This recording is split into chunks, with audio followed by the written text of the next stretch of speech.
राभा लोग एक तिब्बती बर्मी जातीय समूह हैं, जो मुख्य रूप से पूर्वोत्तर भारतीय राज्यों असम, मेघालय, पश्चिम बंगाल, नेपाल, भूटान, बांग्लादेश, थाईलैंड और म्यांमार के कुछ हिस्सों में रहते हैं। वे मुख्य रूप से निचले असम और डुआर्स के मैदानी इलाकों में रहते हैं, जबकि कुछ गारो पहाड़ियों में पाए जाते हैं। डुआर्स के अधिकांश राभा खुद को राभा कहते हैं, लेकिन उनमें से कुछ अक्सर खुद को कोचा घोषित करते हैं। राभा समुदाय की अपनी एक समृद्ध, बहुआयामी और विशिष्ट संस्कृति है। राभा समाज मातृसत्तात्मक है। गांव की अर्थव्यवस्था कृषि पर आधारित है और पुरुष और महिलाएं दोनों खेतों में काम करते हैं। महिलाएं रंग बिरंगे कपड़े पहनती हैं, जिन्हें वे खुद बुनती हैं, और ढेर सारे मोती और चांदी के आभूषण पहनती हैं। राभा मांसाहारी है और चावल उनका मुख्य भोजन है। राभाओं की पारंपरिक अर्थव्यवस्था सामान्यतः कृषि, वन आधारित गतिविधियों और बुनाई पर आधारित है। अतीत में राभा झूम खेती करते थे। वे गोगो या बिलहुक से भूमि पर खेती करते रहे। बाद में उन्होंने स्थायी खेती का काम अपना लिया और हल से खेती करने लगे। खेती के अलावा शिकार करना भी राभा लोगों की पुरानी प्रथा थी। राभा ज्यादातर निचले असम में ब्रह्मपुत्र के दक्षिणी तट पर, गोलपारा और कामरूप जिलों में पाए जाते हैं। कुछ बक्सा, उदलगुरी और कोकराझार के उत्तरी तट के जिलों में पाए जाते हैं, और बोगाई गांव, चिरांग, सोनितपुर और कार्बी आंगलों जिलों के कुछ स्थानों पर भी। पश्चिम बंगाल में राभा अलीपुरद्वार जिले में निवास करते हैं। राभा भाषा पड़ोसी बोरो और गारो के साथ साथ असम की कई अन्य चीनी तिब्बती भाषाओं से निकटता से संबंधित है। उनकी 11 बोलियां हैं: मैथोरी, रोंगदानी, पाटी, दहोरी, दोतला, हलुआ, बेटोलिया, हन्ना, सुंगा, मोदाही और कोचा राभास। ये सभी राभा हैं, लेकिन इनमें से कुछ की मातृभाषा लुप्त हो गई है। उनमें से कुछ पूरी तरह से खत्म हो गए हैं, लेकिन रोंगदानी, मैथोरी और कोचा बोलियां अभी भी कोच राभा द्वारा उपयोग की जाती हैं। राभा भाषा केवल अल्पसंख्यक राभाओं द्वारा बोली जाती है, जिनमें से अधिकांश असम में असमिया और पश्चिम बंगाल में बंगाली बोलते हैं। कुछ राभा लोग बोरो भाषा भी अच्छे से बोल पाते हैं। राभा जनजाति की कुल जनसंख्या 3,57,000 के आसपास है। राभा लोगों की असम में जनसंख्या लगभग 2,96,189 के आसपास है। मेघालय में 32,662 के करीब है और पश्चिम बंगाल में 27,820 के आसपास होंगी। राभा खुद को कोच कहते हैं और पश्चिम बंगाल के हिस्से में ऐतिहासिक कोच साम्राज्य से संबंध का दावा करते हैं। राभा को असम की सबसे महत्वपूर्ण मैदानी जनजातियों में से एक माना जाता है। लोगों की पहचान में उनकी नस्लीय, भौगोलिक, ऐतिहासिक, जातीय, भाषाई और अन्य विशेषताएं शामिल होती हैं, जो उन्हें विशिष्ट विशेषताएं प्रदान करती है और उन्हें देश के अन्य लोगों से अलग करती है। कुछ राभा लोग हिंदू धर्म को मानते हैं और कुछ ईसाई धर्म को। दोनों धर्म की अपनी अपनी बहुत बड़ी उत्सव मनाई जाती है। राभा कई समुदायों का सामान्य नाम है, जिन्हें उप जनजातियों के रूप में नामित किया जा सकता है। राभा का मुख्य व्यवसाय कृषि है। ऑफ सीजन के दौरान कुछ लोग दिहाड़ी मजदूर के रूप में भी काम करते हैं।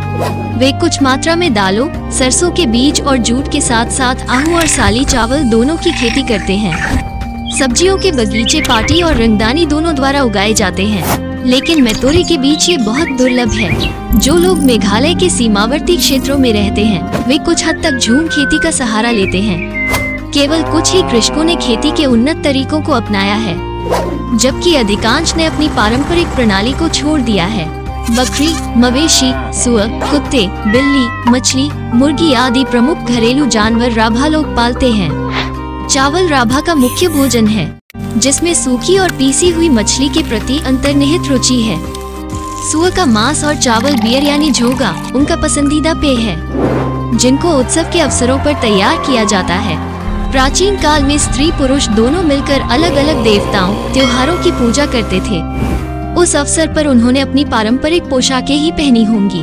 बाइखो राभाओं का प्रमुख देवता है, जो फसलों से जुड़ा है। वर्ष में केवल एक बार अप्रैल और मई के महीने में बड़े समारोह के साथ पूजा की जाती है।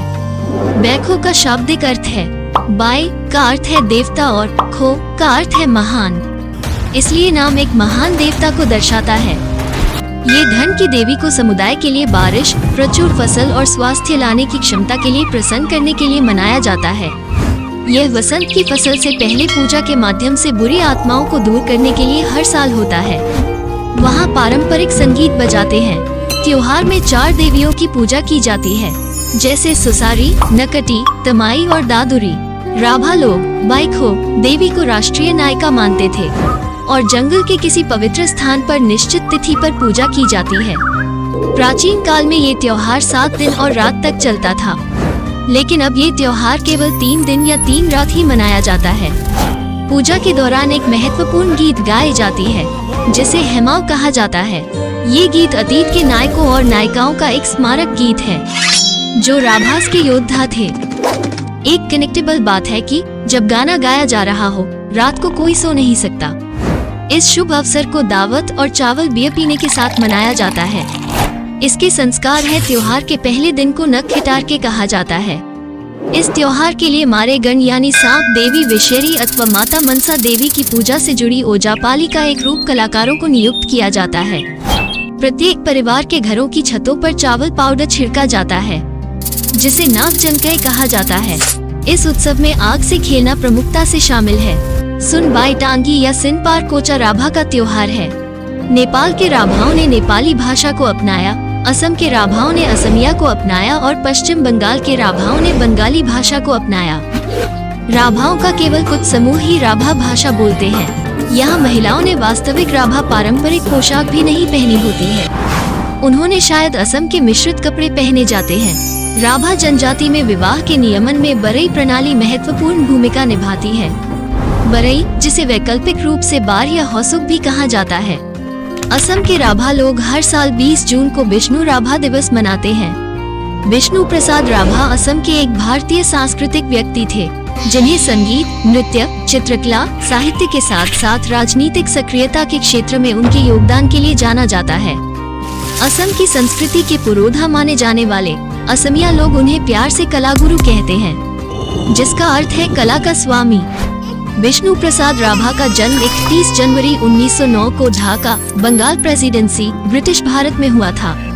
उनकी मां का नाम गेथी लेक और पिता का नाम राय बहादुर गोपाल चंद्र मुशहरी था, जो ब्रिटिश शासन के तहत एक पुलिस के रूप में कार्यरत थे।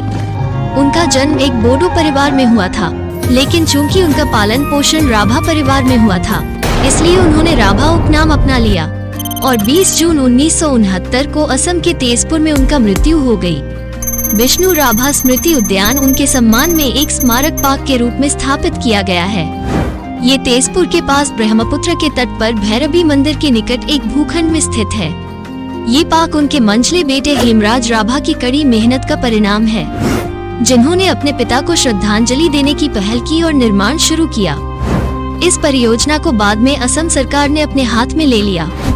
उनका पत्नी का नाम था मोहिनी राभा। विष्णु प्रसाद को सर्वपल्ली राधाकृष्णन द्वारा कलागुरु की उपाधि से सम्मानित किया गया था।